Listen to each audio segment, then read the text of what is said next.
Merci pour cette présentation très élogieuse. J'espère que mes propos ne vont pas décevoir après avoir placé la barre si haut.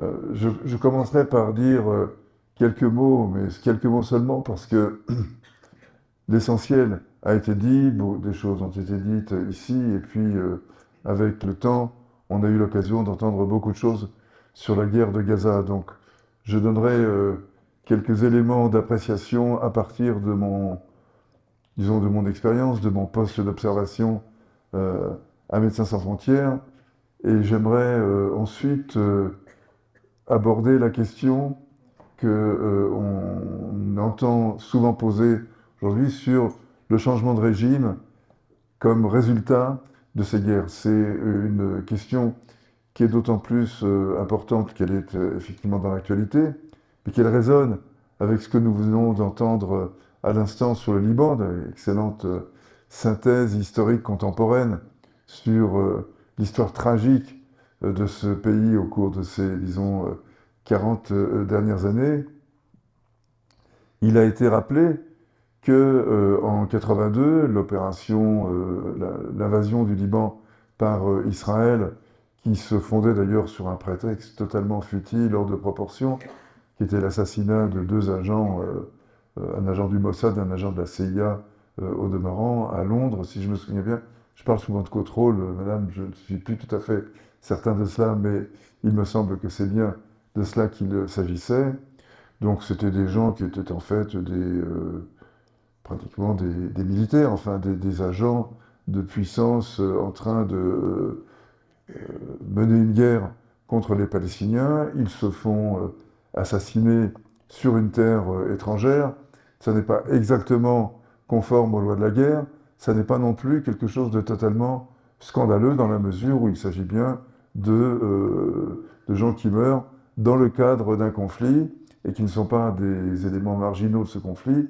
Ce ne sont pas des civils happés par la guerre, ce sont des combattants à leur façon. Bref, ces deux personnes ont été le prétexte, ces deux personnes tuées ont été le prétexte d'une invasion qui a duré 18 ans, qui a provoqué des milliers de morts, d'immenses destructions, et qui avait, in fine, ça a été rappelé à juste titre, l'objectif de mettre en place à Beyrouth un gouvernement ami d'Israël, en tout cas qui ne lui serait pas hostile, un gouvernement présidé par Gemayel.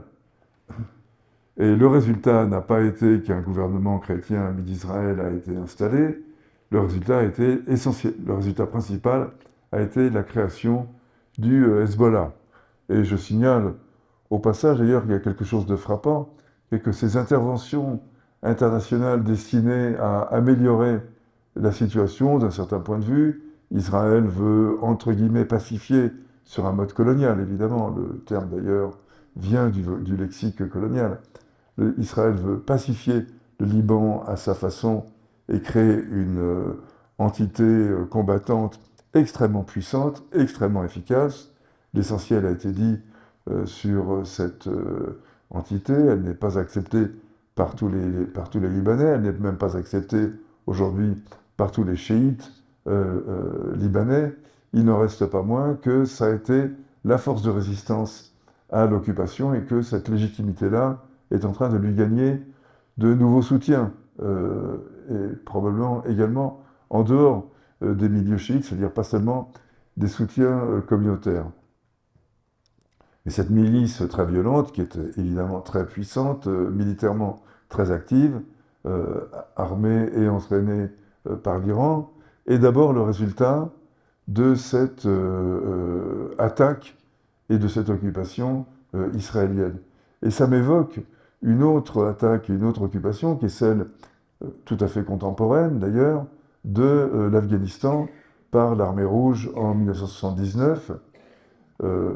Attaque et occupation qui avait pour but d'installer un régime ami de Moscou en résolvant la guerre, le combat, disons, qui opposait deux partis communistes rivaux en Afghanistan, dans un contexte où, depuis 1973 d'ailleurs, une agitation communiste très active était à l'œuvre en Afghanistan, si bien que ces deux partis communistes rivaux avaient établi une certaine assise dans le pays, mais ils se combattaient et Moscou est intervenu pour faire, en quelque sorte, pour rétablir l'ordre, avec l'idée que cette intervention durerait quelques semaines, quelques mois tout au plus, mais que les troupes seraient rentrées à la maison dans les 6 mois maximum.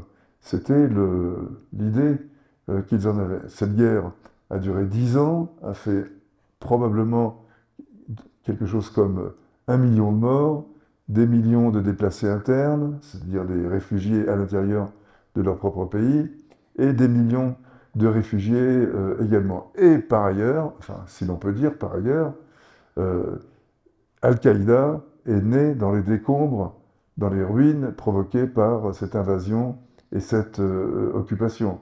Al-Qaïda et les talibans sont nés dans les camps de réfugiés afghans au Pakistan pour l'essentiel. Autrement dit, cet usage de la force militaire, qui était très imposante en Afghanistan, l'armée rouge, ça n'est pas n'importe quelle armée, cet usage de la force militaire israélienne, on sait que l'armée israélienne est extrêmement puissante, dans les deux cas, ça n'a produit, c'était des cas pratiquement contemporains, ils se déroulaient en même temps, et ils ont produit des effets comparables, à ceci près que le Hezbollah est une milice combattante et pas un groupe terroriste comme Al-Qaïda. Le Hezbollah combat au Liban et également en Israël, dans une espèce de spirale de vengeance continuelle, mais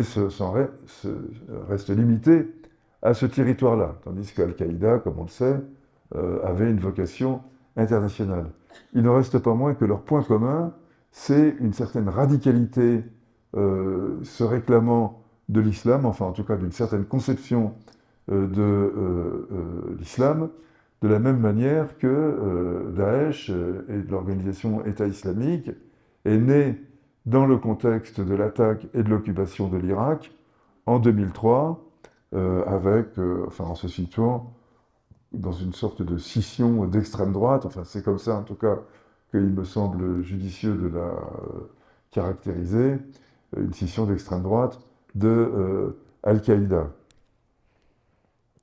Voilà ce qu'on obtient avec ces interventions internationales, et c'est ce que Israël et les États-Unis sont en train de tenter aujourd'hui en Iran.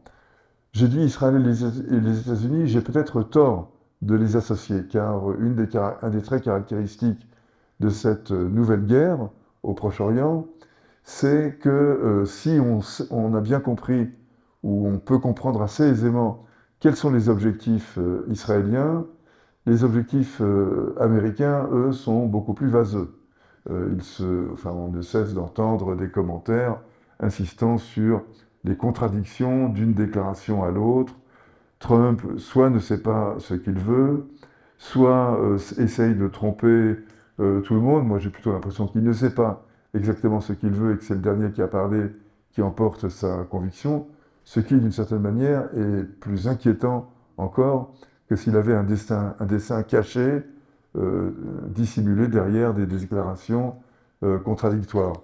Ça, d'une certaine manière, ça signifierait qu'il a un projet, il a un cadre, il a un objectif et qu'il pourrait juger de l'échec ou de la réussite en fonction de cet objectif. Là, il semble être dans une improvisation totale. Ce qui le place dans une situation un peu délicate par rapport aux Israéliens, dont on a dit qu'ils étaient les véritables déclencheurs de cette guerre et que Trump, enfin les États-Unis, n'avaient fait que suivre.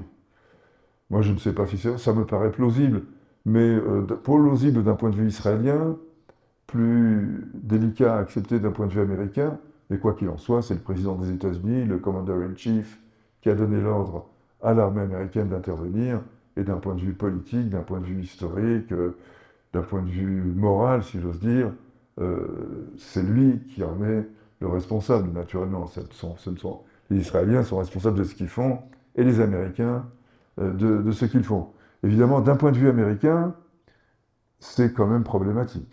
Si ceux qui estiment et qui disent ouvertement, qui sont d'ailleurs généralement des Trumpistes d'extrême droite, je ne sais pas s'il y a des Trumpistes qui ne sont pas d'extrême droite, mais enfin, ceux-là, disons, font partie vraiment de la droite extrême de la droite, eux, ils sont extrêmement critiques vis-à-vis de Trump dans la mesure où ils estiment qu'ils sont entraînés dans une guerre qu'ils n'ont pas véritablement décidée, mais qui a été décidée de l'extérieur, et que Trump donc se trouve sous l'influence d'une puissance étrangère, laquelle puissance étrangère l'amène dans des aventures extrêmement périlleuses, où elle a beaucoup à perdre et, semble-t-il, peu à gagner. Donc d'un point de vue américain, on comprend que ce soit vraiment un problème. D'un point de vue extérieur, je trouve qu'on fait beaucoup de bruit pour pas grand-chose.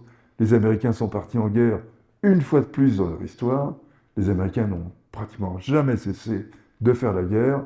C'est une barre de plus sur le canon de leur fusil.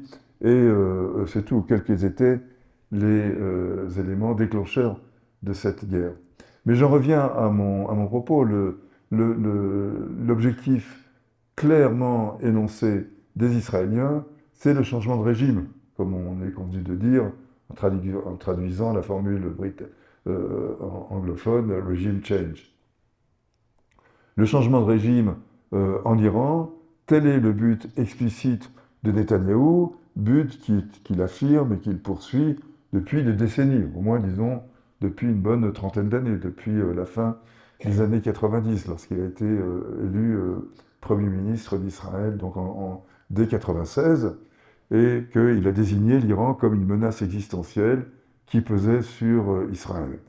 L'Iran, qui par ailleurs a été la cible d'attaques répétées, d'ingérences constantes au cours de son histoire, et qui n'a, à ma connaissance, jamais attaqué un autre pays. Mais enfin, c'est la force de la propagande de finir par convaincre le propagandiste lui-même, ceux à qui il s'adresse en premier lieu, et finalement pas mal de monde, puisque le péril que représenterait l'Iran est régulièrement exhibé, même si il faut reconnaître quand même que dans la presse occidentale, dans la presse grand public, disons, les gens qui contestent l'existence de ce danger existentiel pour Israël sont entendus, et ils se font entendre, et ils n'appartiennent pas à un camp. Ils sont, j'entendais hier sur le site du Figaro, une interview d'un spécialiste que je ne connaissais pas au demeurant, je n'ai pas saisi son nom, mais qui démontait point par point, en citant les analyses et les rapports de l'AIEA, donc l'Agence internationale de l'énergie atomique, les rapports de la CIA, les rapports d'autres services de renseignement occidentaux, qui tous attestent le fait que aucune bombe nucléaire n'était en préparation, que la stratégie iranienne était à peu près transparente, même si elle a connu des oscillations au gré précisément des négociations et des ruptures de négociations, mais la stratégie iranienne est tout à fait transparente. Ils veulent être une puissance dite du seuil, c'est-à-dire se donner la possibilité d'avoir la bombe au cas où une nécessité impérieuse, une nécessité s'imposerait, mais ils ne désirent pas être une puissance nucléaire. Bon, le danger de ce point de vue-là est inexistant, et ce ne sont pas les missiles iraniens qui peuvent mettre en danger existentiel l'État d'Israël. Mais pour des raisons assez clairement explicitées également, Israël veut mettre un terme au régime iranien, et si l'on lit en filigrane les déclarations de Netanyahou, il veut faire éclater l'Iran, le Baloutchistan, le Kurdistan, etc. Les différentes, disons, régions ethniquement dominées, ethniquement dominantes de l'Iran ont été évoquées par Netanyahou pour inciter à leur soulèvement Et évidemment, inciter le soulèvement armé de communautés ethniques, c'est se placer dans la perspective d'une fragmentation ethnique de l'Iran, une perspective qui est assez familière dans les états-majors occidentaux parce qu'elle fait partie d'un certain nombre de scénarios israéliens qui, pour assurer l'hégémonie israélienne sur le Proche-Orient, gage de la sécurité d'Israël, ces scénarios impliquaient également la division de la Syrie et de l'Irak, ainsi que du Liban, naturellement. Donc cette fragmentation ethnique que Israël semble vouloir imposer, enfin susciter en Iran, c'est l'un des scénarios. Je ne dis pas que c'est le seul et je ne dis pas qu'il va réussir, mais je pense que c'est une logique d'hégémonie coloniale ou d'hégémonie militaire plutôt en l'occurrence, car Israël n'entend pas coloniser toute cette région, mais en saisir une partie, peut-être le sud Liban, peut-être le sud de la Syrie, donc pour élargir les frontières, et naturellement la Cisjordanie, qui est l'objectif principal. Mais donc ce changement de régime, c'est ça la calamité, la catastrophe qui nous menace. Il semblerait que les États-Unis, je ne m'avancerai pas trop activement sur ce terrain, mais on dirait bien, enfin Trump laisse entendre qu'il n'a qu'une envie, c'est de prendre ses jambes à son cou et de fuir le bourbier dans lequel il est en train de se plonger. En tout cas, c'est une interprétation possible de ce qu'il dit. Avec lui, d'autres interprétations seront sans doute possibles dans les jours qui viennent, donc je ne m'aventurerai pas trop là-dessus. Mais Israël a annoncé au contraire que cette guerre allait durer encore des semaines, voire des mois, que le but c'était de mettre à bas le régime, la République islamique, et installer le roi, en gros, enfin l'héritier du roi, Pahlavi, qui n'a pas fait mystère de sa sympathie pour Israël, pour le sionisme, et de l'adéquation de ses vues avec celles du régime israélien. Donc, on en est là. Et si on en est là, ça veut dire qu'on est vraiment au bord de l'abîme.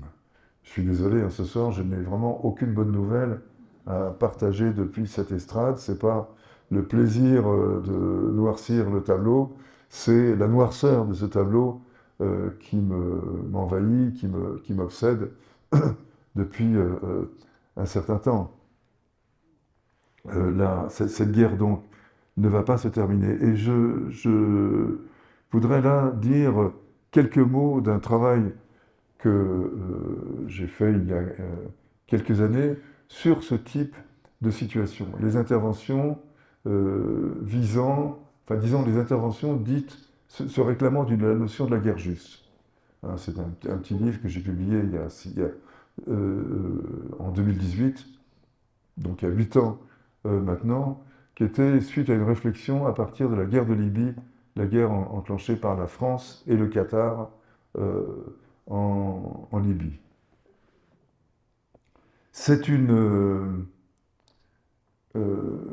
La guerre de Libye a été enclenchée pour mettre le régime libyen par terre, évidemment. Et comme la guerre d'Afghanistan, comme auparavant la guerre du Vietnam, mais aussi comme la guerre du Kosovo et d'une certaine manière la guerre de Somalie. Et j'avais en tête un certain nombre de ces conflits parce que j'ai été directement ou indirectement impliqué dans l'analyse, les interventions aussi à l'intérieur, en Somalie bien sûr, au Kosovo, au titre de Médecins sans frontières, en Libye également. Et ces trois guerres se sont rassemblées par le fait qu'elles étaient présentées comme des guerres presque de défense. Alors pas d'autodéfense, qui serait le registre de la légitime défense, mais la défense des populations. C'était des guerres en quelque sorte boucliers, qui voulaient interposer une protection entre un régime criminel et une population ciblée par celui-ci. Donc en Somalie, c'était les milices qui attaquaient les convois alimentaires et qui affamaient les populations, qui donc allaient créer un chaos régional. Au Kosovo, c'était les milices serbes qui menaçaient de génocider le peuple albanais kosovar. Et en Libye, on s'en souvient un peu plus, puisque c'est plus récent, le régime de Kadhafi était accusé d'avoir mitraillé des manifestants pacifiques, d'avoir, dans le cadre du soulèvement lié au printemps arabe, massacré des milliers de Libyens. On parlait de 6000 morts en l'espace de quelques jours, enfin de 2 semaines, et qui menaçait de génocider Benghazi par la colonne de chars qui se dirigeait vers cette ville de l'Est libyen. Donc on avait, dans ces trois cas, déclenché une intervention militaire au nom de l'idée de la guerre juste. Une guerre juste étant une guerre, dans l'esprit de ceux qui la déclenchent en tout cas, étant une guerre qui change une situation avec un résultat final qui est meilleur que la situation initiale.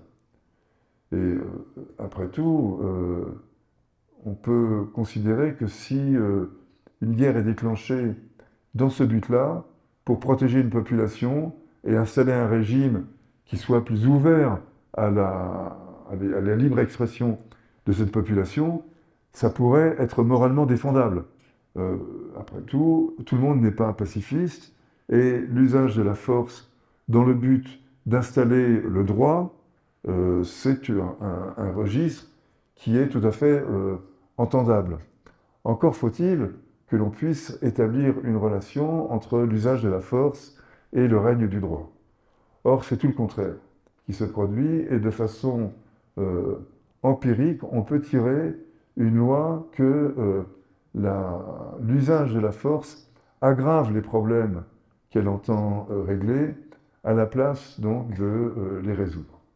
C'est vrai, en gros, depuis le lendemain de la Deuxième Guerre mondiale, toutes les guerres qui ont été menées au nom du droit, ou au nom de la légitime défense, ou au nom de la défense de la liberté contre les communistes, contre les islamistes, contre qui vous voulez, enfin tous les mauvais objets qui pouvaient se présenter, toutes ces guerres ont d'abord été des défaites. Je rappelle que les États-Unis ont été constamment battus depuis la guerre de Corée. La première puissance militaire du monde a sans doute une force de frappe absolument phénoménale, avec laquelle personne ne peut rivaliser, sauf qu'elle perd toutes les guerres qu'elle mène sur le terrain. Et on s'est retiré piteusement d'Irak, d'Afghanistan, du Vietnam, mais de Grenade, de l'Amérique centrale. Bref, toutes ces entreprises militaires ont été des échecs. Et il est quand même phénoménal de constater qu'en dépit de ces échecs, la recette de l'usage de la force pour établir le droit continue d'avoir un certain succès et d'être défendue. J'entendais par exemple dans un documentaire qui a été diffusé sur France 5 il n'y a pas longtemps, un documentaire à la gloire de André Glucksmann, donc le philosophe de l'intervention militaire par excellence, l'homme qui aimait avant tout l'Ouest combattant. Il était rappelé qu'il avait été un farouche partisan de la guerre d'Irak, de l'invasion et de l'occupation de l'Irak en 2003. Et on voyait dans ce documentaire plusieurs personnes, dont Pascal Bruckner, qui se rappelait avoir approuvé avec ferveur la guerre d'Irak et convenir que c'était une erreur. Mais bon, les erreurs, dit-il non sans raison, on en fait tous, et l'important est de les reconnaître. Très bien. Il s'auto-absout avec une certaine facilité, mais bon, on l'excusera pour ça. C'est pas bien grave, ça ne porte préjudice à personne. Mais ce qui est plus surprenant, du moins en apparence, c'est qu'il a pris à nouveau position pour l'attaque et l'invasion de l'Iran.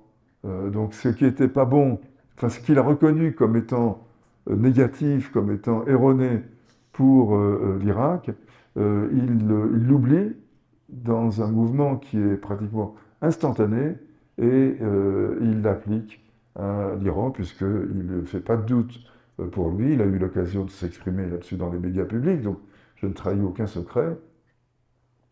Il ne fait pas de doute pour lui que la bonne réaction face à l'Iran, c'est le bombardement et l'éviction de ce régime pour mettre à la place un régime ami de l'Occident, ami des droits de l'homme, ami des libertés, car chacun sait que tout cela marche ensemble. Ami de l'Occident et ami des libertés, c'est pratiquement interchangeable et synonyme dans l'esprit, évidemment, de Pascal Bruckner et des gens qui, comme lui, sont des soutiens fervents des États-Unis, à peu près dans n'importe quelle situation.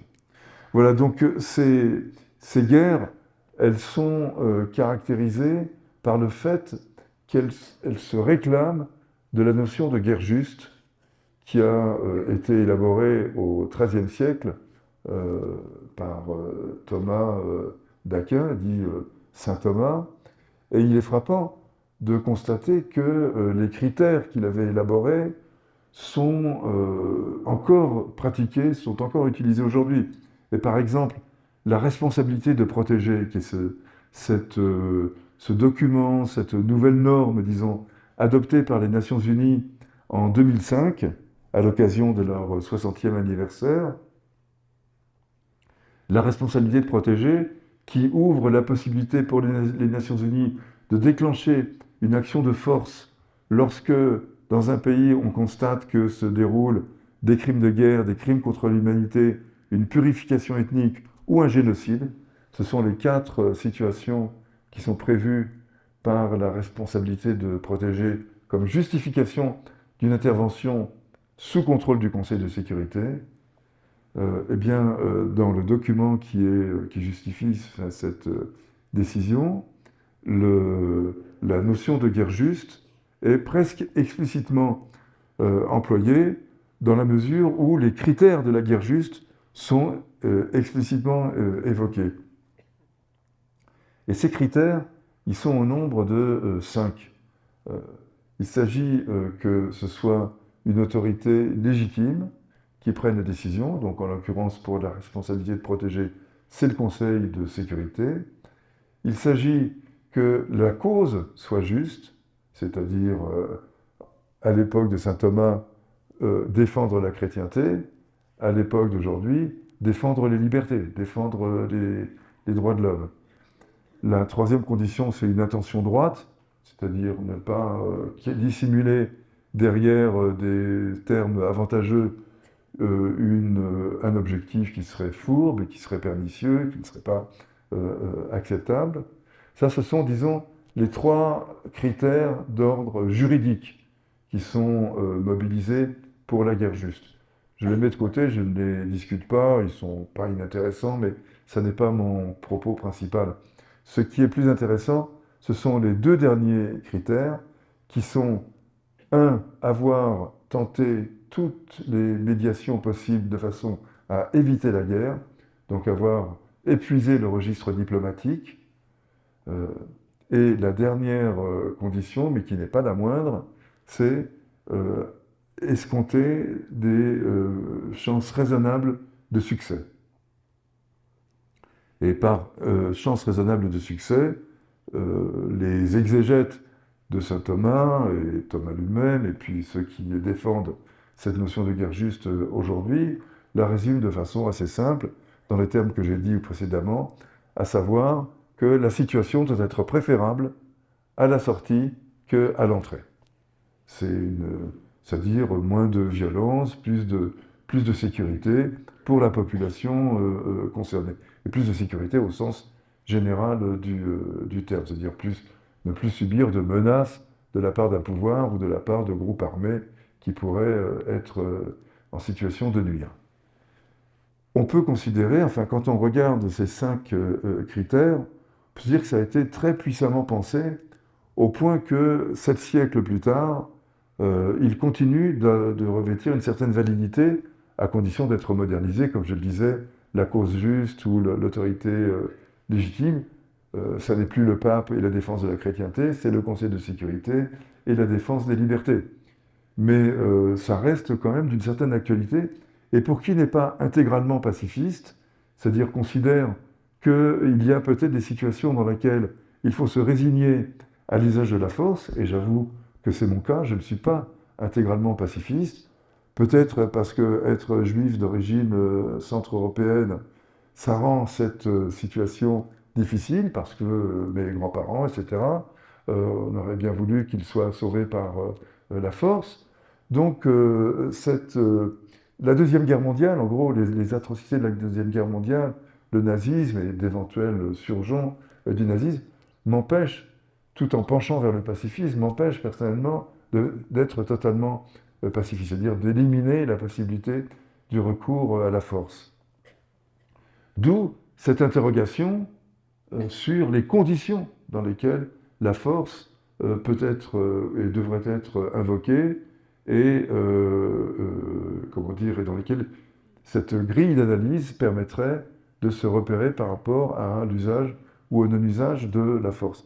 C'est la raison pour laquelle les deux derniers critères me semblent les plus importants, à savoir le fait d'avoir tenté toutes les solutions potentielles possibles pour éviter ce recours tragique qui est le recours à la force et donc l'entrée en guerre, et puis escompter donc la suite.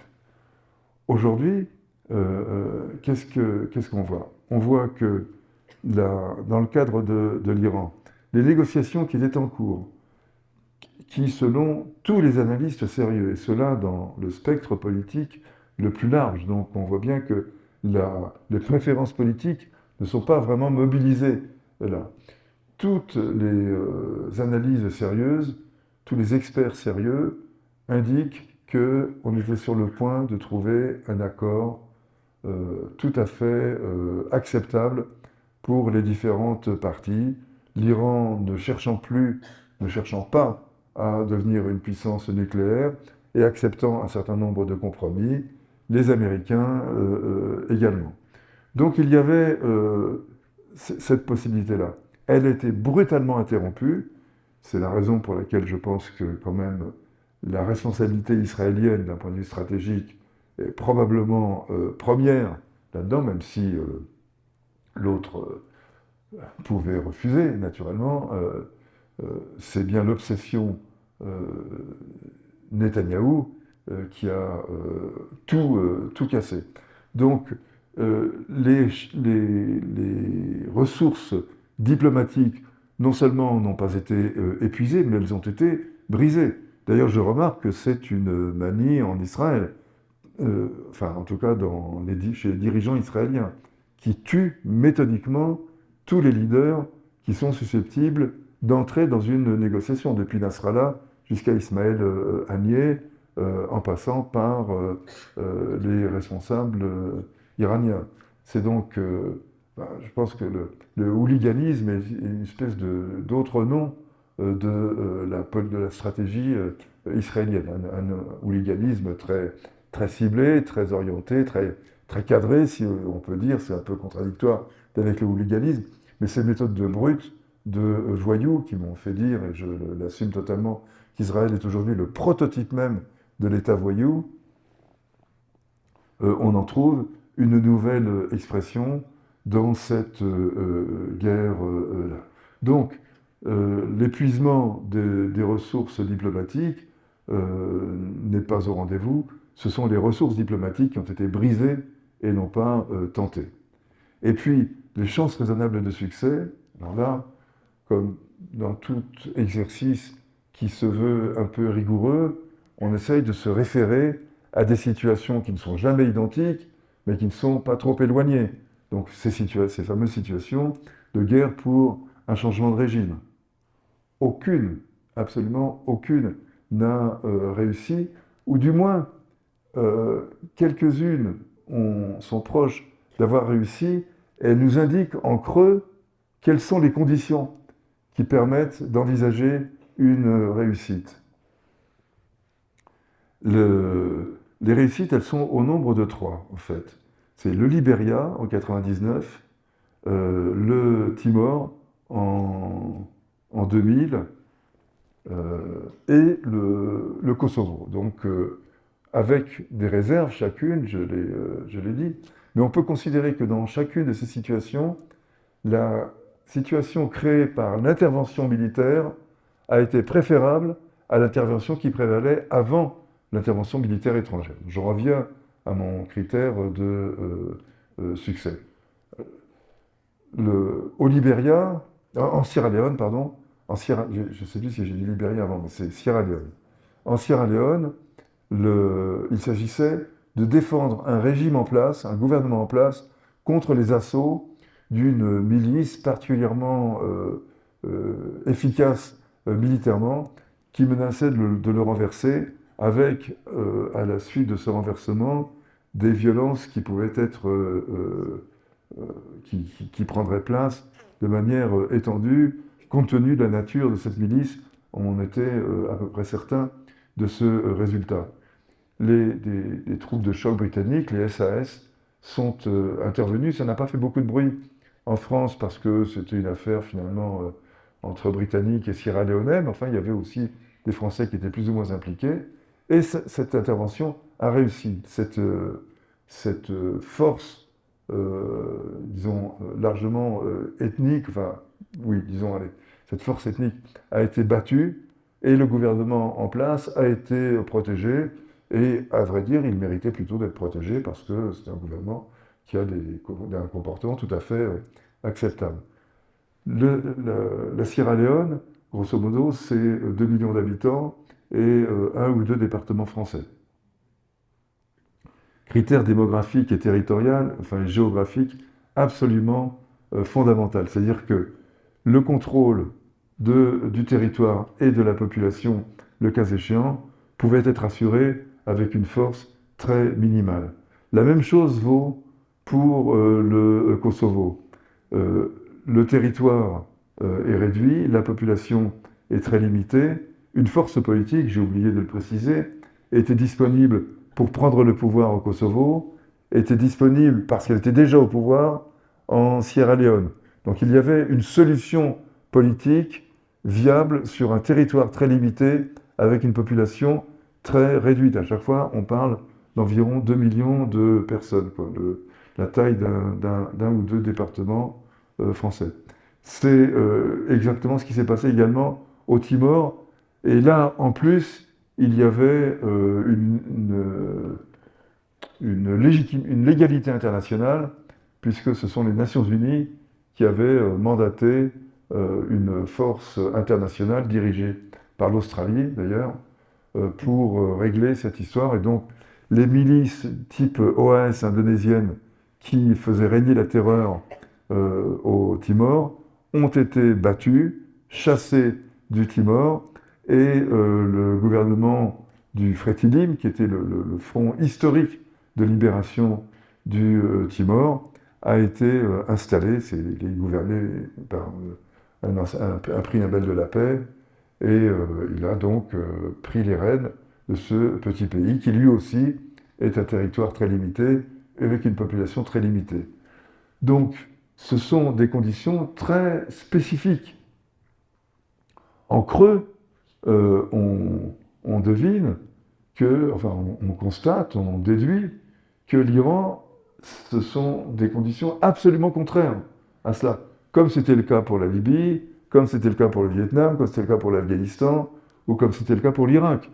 Donc, on voit mieux les raisons pour lesquelles toutes ces interventions ont échoué. Une armée étrangère ne peut pas contrôler un grand territoire. Elle n'en a pas les ressources. Elle s'épuise vite à le faire. Ça coûte extrêmement cher.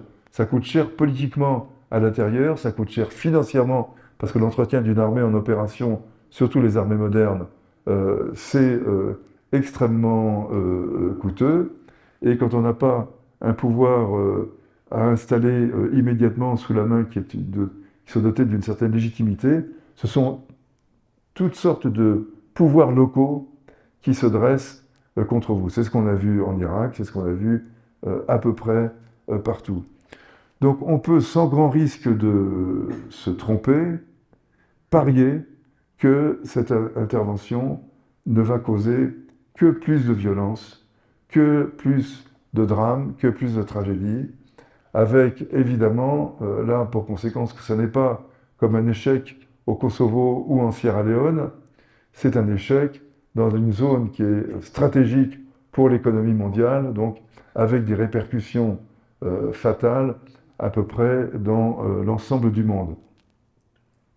Ajoutons à cela que le commandeur-in-chief états-unien semble, enfin fait mine, je ne sais pas s'il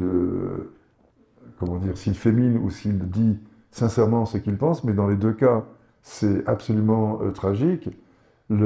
Trump fait semblant de ne pas savoir, enfin de ne pas avoir prévu que les Iraniens bloqueraient le détroit d'Ormuz et qu'ils s'en prendraient aux monarchies pétrolières alliées des États-Unis. Il a encore dit et redit qu'il était stupéfait de cette réaction iranienne, alors même que, d'une part, elle était prévue par tout le monde, mais qu'au-delà même d'être prévue, elle était annoncée par les Iraniens depuis 2006 dans un document stratégique qui ne faisait aucun mystère de ses intentions de s'en prendre aux alliés des États-Unis et de bloquer le détroit d'Ormuz si, par malheur, une attaque était dirigée contre son territoire. Eh bien, c'était annoncé, ça a été dit, redit, mais ça n'est pas arrivé, apparemment, aux oreilles de Trump. C'est arrivé aux oreilles de Netanyahou, mais lui n'en a que faire.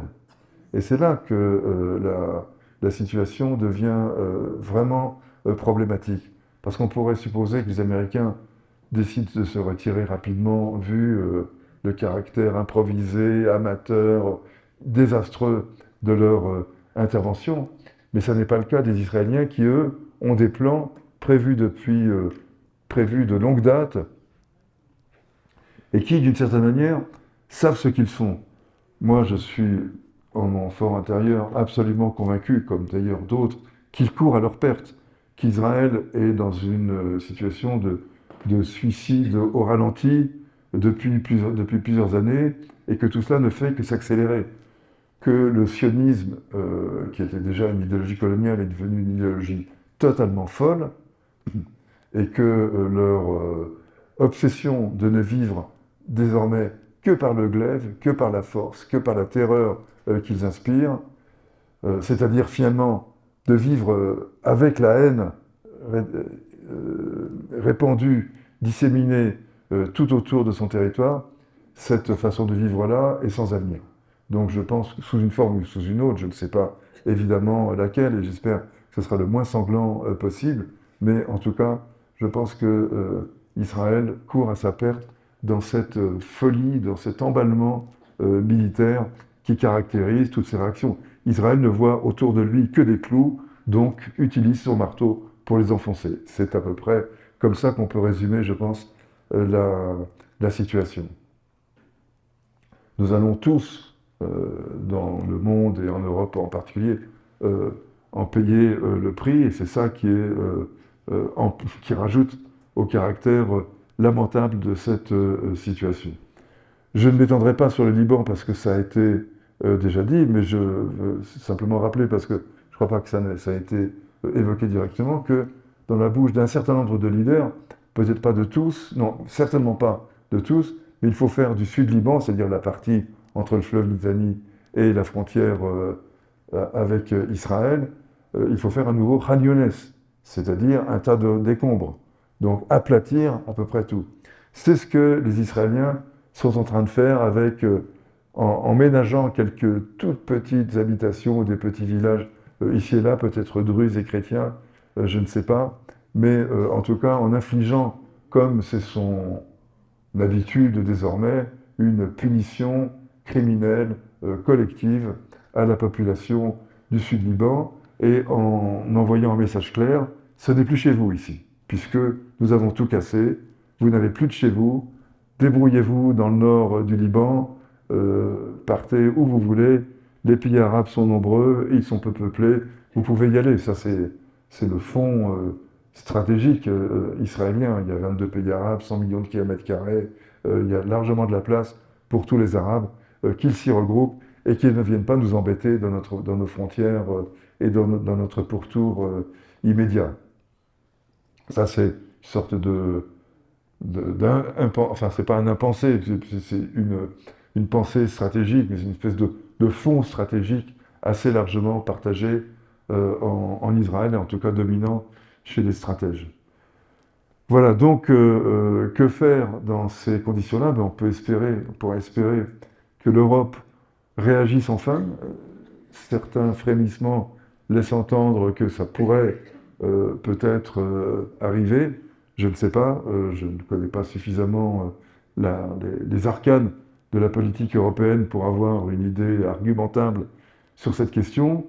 Mais une chose me semble certaine, c'est que l'Europe, qui est le lieu dans le monde qui a décidé collectivement que la force devait l'emporter sur le droit, à quelques exceptions près, on le voit, par exemple la guerre de Libye. D'ailleurs, excusez-moi, je fais une parenthèse, je voulais évoquer un point, je reviens à mon propos ensuite, et je vais conclure d'ailleurs parce qu'il va être temps, mais je voulais évoquer un point qui est l'absence totale de retour d'expérience à partir de la Libye.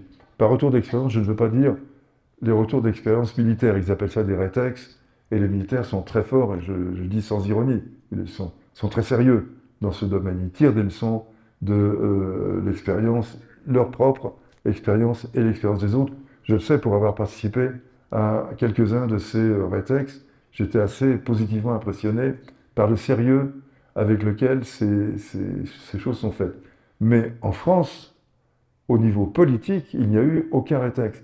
Et par rétex, je veux dire ni mission d'information parlementaire, ni commission d'enquête parlementaire, alors que c'était quand même la moindre des choses. Quand s'ouvre en ce moment le procès de Sarkozy, j'allais dire le procès de Kadhafi, le procès de Sarkozy, en rapport avec les financements occultes de la campagne présidentielle, et donc en rapport direct avec la relation Sarkozy-Kadhafi, qui était une relation on ne peut plus amicale, comme l'ont montré un certain nombre de reportages, et qui est devenue une relation antagoniste, brutalement, en 2011. En janvier 2011, on livrait encore en Libye des logiciels espions destinés à permettre aux autorités libyennes, soi-disant, de surveiller les pédophiles et les trafiquants d'êtres humains. En réalité, c'était évidemment des logiciels destinés à des logiciels israéliens, au demeurant, ou français, mais d'ailleurs, je pense franco-israéliens en l'occurrence, destinés à surveiller les opposants libyens. Là. Donc, une relation très amicale, très proche entre la France et la Libye. Et en février, badaboum, tout se retourne. Pourquoi Sarkozy a-t-il décidé d'entrer en guerre contre la Libye? On n'en sait rien. En tout cas, ce qui est... Enfin, on peut le supposer. Éliminer un témoin gênant. Moi, c'est mon hypothèse, mais ça n'est qu'une hypothèse. Mais il y a quelque chose qui n'est pas de l'ordre de l'hypothèse. C'est la fabrication des raisons d'intervenir militairement, à savoir l'invention de bombardements contre des manifestants pacifiques en train de défiler à Tripoli, suivi de la découverte de charniers dont pas une seule photo n'a été publiée, avec 6000 corps qui seraient dispersés entre 2 ou 3 charniers. C'est une conférence de presse tenue à Paris qui a été l'occasion donc de diffuser ce bobard. Et le troisième énorme bobard, ce sont ces chars qui faisaient 1000 km dans un univers minéral et qui allaient démolir Benghazi. On a même parlé de génocide.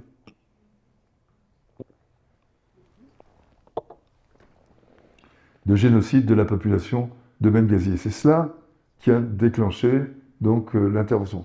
3 énormes mensonges. Il n'y avait pas de chars, il n'y avait pas de charniers, il n'y avait pas de bombardement aérien des manifestants de Tripoli. Eh bien, ce sont des faits qui ont été démontrés par les Américains, par les Britanniques, par différents intervenants, mais qui ne semblent intéresser personne en France. Voilà, je le précise parce que ça me semble être vraiment une carence démocratique énorme et une façon de se dissimuler, parce qu'évidemment, on peut imaginer que les résultats de cette commission d'enquête seraient pour le moins problématiques pour tous ceux qui ont approuvé avec enthousiasme. Et je rappelle que les 2 tiers de la population française étaient derrière le gouvernement dans l'attaque de la Libye, et que la quasi-totalité des chroniqueurs et des éditorialistes de radio et de télévision étaient des enthousiastes de cette intervention. Ceci explique peut-être cela. Cet enthousiasme-là, il a été sévèrement douché, non seulement par le chaos qu'on a installé en Libye, mais par la ressource militaire qu'on a fournie à des groupes djihadistes qui en étaient cruellement dépourvus et qui ont trouvé avec les arsenaux ouverts en Libye à l'occasion de cette guerre tout ce qu'il leur fallait pour commencer à faire leur besogne dans les pays du Sahel. Donc on a vraiment fabriqué, comme souvent d'ailleurs, c'est ce jeu de l'apprenti sorcier, enfin, c'est vraiment, on est là dans le légendaire, dans la grande mythologie. L'apprenti sorcier, le golem, Frankenstein, enfin, la créature qui échappe à son créateur, l'invention qui se retourne contre l'inventeur, voilà, voilà ce qu'on avait. Eh bien, sauf que là, en l'occurrence, ce sont les Libyens qui ont payé le prix de cette invention ou de cette fabrication. Là, pour la question proche-orientale, la facture sera présentée de façon beaucoup plus large, beaucoup plus importante. Voilà. D'ailleurs, je m'aperçois que j'ai perdu le fil j'ai fait une digression sur la Libye, mais de toute façon, j'ai dit l'essentiel de ce que je voulais dire, ou peut-être devrais-je rajouter un mot. La mobilisation pour la Palestine, je pense qu'elle commence à prendre une certaine vigueur, en tout cas, même si on ne défile pas par centaines de milliers dans les rues, la cause palestinienne, la fourberie israélienne, c'est-à-dire les mensonges d'Israël concernant ses engagements pour la Palestine, la brutalité, la férocité avec laquelle la riposte aux crimes qui ont été commis, ce sont bien des crimes qui ont été commis le 7 octobre en Israël par des activistes et des militants du Hamas, mais l'énormité de la réponse, la cruauté, la férocité de cette réponse, la guerre génocidaire menée par Israël, tout cela a quand même créé, disons, une hostilité diffuse à Israël et une perte de sympathie pour ce pays qui se présentait comme la seule démocratie du Proche-Orient. La démocratie, ça fonctionne mal avec apartheid, colonisation et génocide. C'est difficile de concilier ces termes, même si certains continuent de le prétendre, évidemment. On peut tout prétendre. On peut prétendre qu'ici, on est en Norvège, par exemple. Mais enfin, c'est quand même un peu plus difficile à faire passer. Si bien que dans les opinions publiques, l'image d'Israël est totalement dégradée. Elle est proche, grosso modo, de la Corée du Nord. Je dis ça à partir de sondages Gallup dans le monde, pas juste comme une métaphore, comme une image personnelle. Donc, les Palestiniens, au moment où ils sont dans la pire situation qu'ils aient jamais connue dans leur histoire, jamais autant de morts lors d'une répression, d'une guerre, dans toute l'histoire, disons, israélo-palestinienne ou judéo-palestinienne. C'est vraiment une première. Donc, cette situation-là, elle est absolument tragique, et c'est cette tragédie qui finit par remuer les esprits, les cœurs dans le monde. Et par exemple, on a vu aux États-Unis, je ne sais pas ce qu'il en est en France, mais je ne sais pas s'il y a eu des sondages, en tout cas, j'en ai pas entendu parler, mais on est à une majorité nette d'Américains, toutes catégories confondues, qui sympathisent avec les Palestiniens et une nette minorité, de l'ordre de 40% et quelques, qui sympathisent avec les Israéliens. Alors que c'était pas seulement le contraire, mais c'était en gros, c'était 80% des Américains qui se reconnaissaient en Israël. Et parmi les jeunes juifs américains, je dis bien les jeunes, parce que dans la population totale, c'est différent. Les vieux sont beaucoup plus proches d'Israël, sont très sionistes. Mais parmi les jeunes juifs, le rejet du sionisme est une véritable épidémie. Ils ne veulent plus entendre parler d'Israël. 50% d'entre eux parlent de génocide. 50% des juifs américains, des jeunes juifs américains, parlent de génocide, au sens évidemment d'une condamnation sans appel, sans nuance, des actions israéliennes à Gaza, et de purification ethnique, de crimes contre l'humanité, bref, d'autres qualificatifs. Ils sont 80% à le penser. Donc Israël a perdu ses appuis américains. Situation quand même stratégiquement délicate pour Israël. Ça n'est pas aujourd'hui qu'on peut le sentir, parce qu'avec Trump, au contraire, Israël est open bar. Israël se sert, d'ailleurs Netanyahou l'a bien compris, il a bien compris qu'il n'y aurait jamais un président états-unien aussi docile à ses vues, aussi proche de ces entreprises que Trump, qui leur cède à peu près tout, ce qui n'est pas tout à fait dans la tradition américaine, mais qui se trouve là. Voilà donc le paradoxe aujourd'hui, c'est que la cause palestinienne n'a jamais été aussi populaire, y compris en Amérique et dans le monde entier, et les Palestiniens n'ont jamais été aussi seuls et dans une situation aussi tragique. Voilà un paradoxe terrible que des assemblées comme celle-ci et tout le militantisme, l'engagement des associations, des mouvements politiques pro-palestiniens tentent de dépasser, tentent de briser, d'où leur importance. Et je pense qu'il ne faut pas sous-estimer la myriade d'actions qui sont en cours. Et il me semble, et c'est là que j'en terminerai vraiment, il me semble que ces actions gagneraient à se fonder, enfin à s'organiser autour d'un personnage incarné. La Palestine, la cause palestinienne, les Palestiniens, ça dit quelque chose à tout le monde. Donc on n'est pas dans l'anonymat, mais on est quand même dans une situation relativement impersonnelle. Or, il y a un leader palestinien qui peut incarner cela. Il est vieux, il est malade, mais il a la stature d'un Mandela, auquel il est sans cesse comparé, et à juste titre. Il a appris l'hébreu en prison, comme Mandela a appris l'afrikaner en prison. Il est l'homme qui peut fédérer toutes les composantes de la résistance palestinienne, comme Mandela pouvait fédérer toutes les forces anti-apartheid de l'Afrique du Sud. C'est un homme d'une stature intellectuelle remarquable, qui a fait des études en prison, et qui les a faites et bien faites, des études de sciences politiques, qui a manifesté dans sa vie un grand courage physique, notamment au moment de la première intifada, en étant dans les rues, en se battant contre les Israéliens. Donc tout cela, c'est Mandela, évidemment. Je pense qu'ici, tout le monde a compris que je parle de Marwan Barghouti.